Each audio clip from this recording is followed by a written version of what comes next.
أعوذ بالله من الشيطان الرجيم بسم الله الرحمن الرحيم. Nabi Muhammad SAW pernah juga mengalami lockdown ini. Stop kontak dengan makhluk 3 kali. Pada umur 38, pada umur 39, pada umur 40. Dan hari ini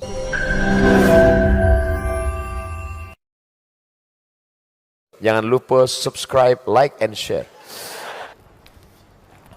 A'udzubillahiminasyaitonirrajim. Dalam sebuah ayat Allah bercerita, Daraballahu mathalan lilladzina. Allah memberikan contoh untuk orang-orang yang ada di atas dunia ini tentang suatu negeri aminatan mutmainnah, negeri yang aman, tentram, adem, ayem, tenang. Fakafarat bi an'amillah, tapi kemudian mereka menjadi kufur nikmat. Manusia ini sifatnya lalai dan lupa. Kalau dia sudah tenang, dia secara finansial berlebih, lalu kemudian lupa kepada Allah. Fa'adzaqahallahu libasal ju' wal khauf. Maka Allah akan timpakan kepada mereka ada dua. Yang pertama ju', lapar. Yang kedua khauf, takut. Fisik dan non fisik.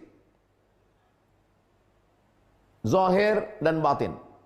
Lapar, kenapa disebut lapar?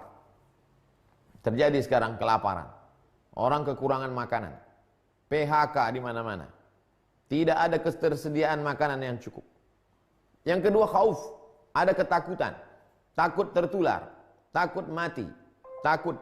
Dan dia sudah masuk ke dalam, bayangkan istana termegah terhebat Saudi Arabia, 150 orang bisa terkontaminasi bakteri COVID-19. Tidak ada yang kebal sekarang. Virus ini tidak lagi bisa membedakan mana rakyat jelata, mana orang kaya raya, semuanya kena. Oleh sebab itu, ada dua yang sedang diuji Allah. Yang pertama, fisik, lapar. Yang kedua adalah khauf, mentalnya sudah kena duluan, down. Orang sekarang kalau tidak kuat-kuat mentalnya, dia sudah putus asa. Dari mulai bisnismen, pengusaha, penguasa, rakyat jelata, semuanya kena. Oleh sebab itu, kalau kita lihat, sebenarnya Allah punya skenario bagaimana orang itu dalam hidupnya pernah melockdownkan diri. Bagaimana Nabi Nuh alaihissalam. Ketika datang banjir bandang, berkumpul semua hewan-hewan di perahu. Di atas perahu itu mereka sedang off, lockdown. Nabi Musa alaihissalam pada puncaknya tinggal di istana Fir'aun dengan kesibukannya, melihat ada dua orang sedang berkelahi, bertengkar, berkonflik. Fawakazahu Musa, lalu Nabi Musa meninju untuk melerai, akhirnya mati. Dan Nabi Musa saat itu lockdown, stop dari segala aktivitas. Nabi Ayub alaihissalam sibuk dengan bisnisnya, dengan kebunnya, dengan ternaknya. Lalu kemudian Allah uji dia, meninggal anaknya, mati ternaknya, kering kebunnya, datang penyakit kulit, lockdown. Lalu kemudian Nabi yang dimakan oleh ikan, masuk ke dalam perut ikan, Nabi Yunus alaihissalam. Dengan segala aktivitasnya, keumatannya bersama dengan hamba Allah, tapi kemudian masuk lockdown. Nabi Muhammad SAW pernah juga mengalami lockdown ini. Stop kontak dengan makhluk 3 kali. Pada umur 38, pada umur 39, pada umur 40. Dan hari ini seluruh umat manusia di dunia ini lockdown. Dan ketika lockdown apa yang terjadi? Ternyata udara lebih bersih. Ternyata pantai-pantai yang sebelumnya banyak sampah, sekarang laut lebih bersih, ikan lebih bisa hidup, udara lebih cerah. Artinya apa? Ini cara Allah Subhanahu wa ta'ala. Ada dalam bentuk gempa bumi, ada dalam bentuk gunung meletus, ada dalam bentuk wabah kolera, ada dalam bentuk wabah virus HIV AIDS. Nah, setelah kita tahu bahwa ini sunnatullah, terjadi pada siapapun, ada hikmah di balik itu semua, apa yang perlu kita lakukan? Yang perlu kita lakukan adalah merenung, menemukan titik balik. Yang selama ini pelaku dosa maksiat dia bertaubat.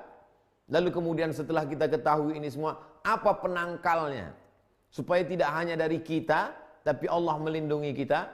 Maka Allah Subhanahu wa ta'ala menjanjikan, walau anna alal qura amanu wattaqau, kalau penduduk negeri itu beriman, bertakwa, Allah hanya minta dua saja, iman, percaya kamu kepadaku, pakai hukum-hukumku, laksanakan perintahku, jauhi laranganku, wattaqau, takut kamu kepadaku, la fatahna alaihim barakatin, kami akan turunkan barokah minas sama, dari langit, wal ard, dari bumi.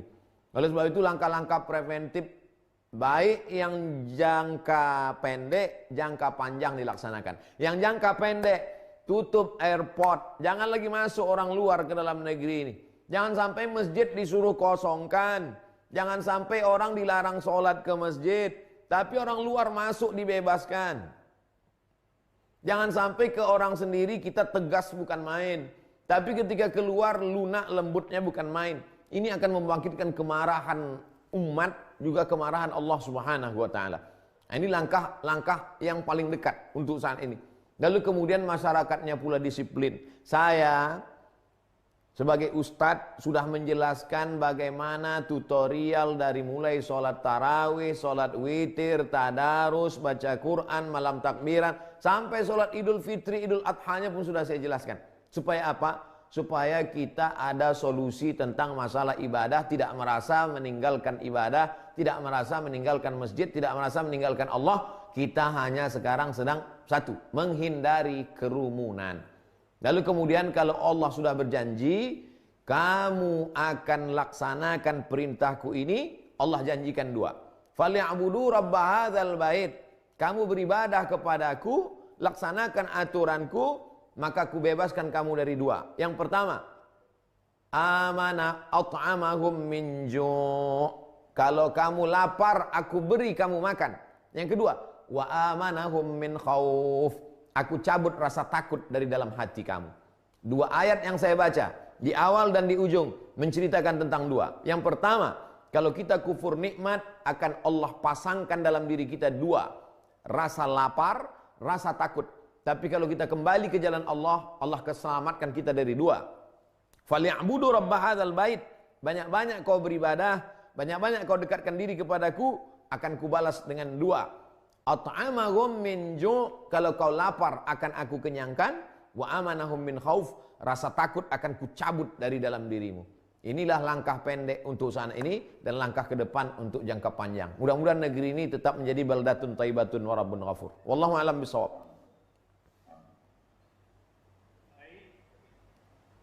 Alhamdulillah kita sampaikan kepada Al Ustaz atas pencerahannya pada sore yang berbahagia ini. Selanjutnya terima kasih Bapak Ketua Dewan Pembina, begitu juga Pak Rektor Universitas Pasir Pengerayan. Kami mendapat banyak WA dan SMS ini dari beberapa rekan-rekan tentang pertanyaan yang mereka ingin sampaikan. Tetapi dengan keterbatasan waktu kita akan lanjutkan pada kesempatan-kesempatan yang lain.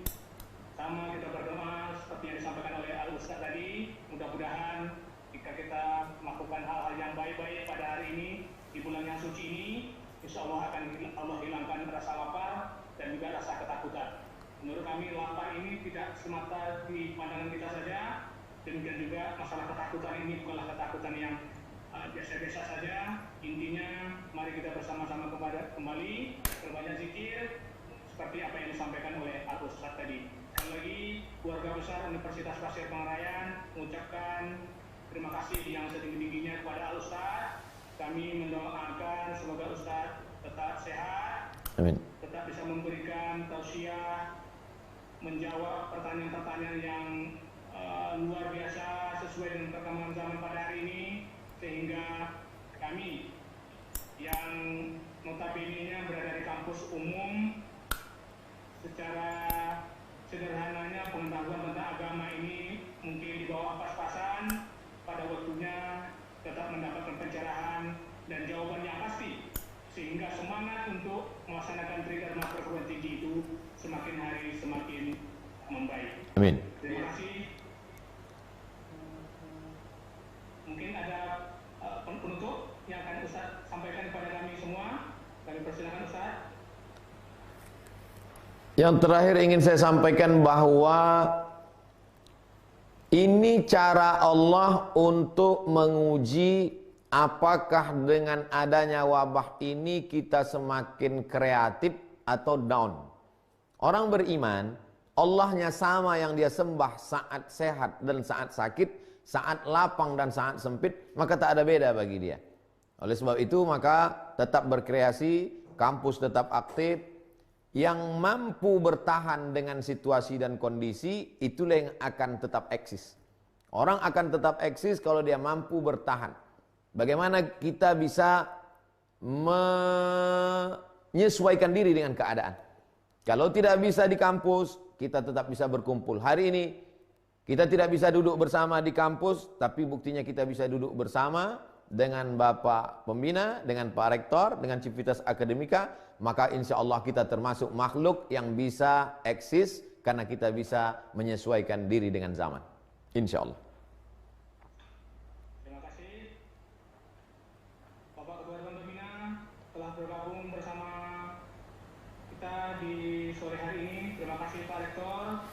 Terima kasih sekali lagi kami haturkan pada Al-Ustaz Dr. Abdul Somad LCMA. Sampai di sini perjumpaan kita pada sore hari ini. Mudah-mudahan kita selalu berada dalam lindungan Allah Subhanahu wa taala. Subhanakallahumma wa bihamdika asyhadu an la ilaha illa anta astaghfiruka wa atubu ilaik. Assalamualaikum warahmatullahi wabarakatuh. Waalaikumsalam.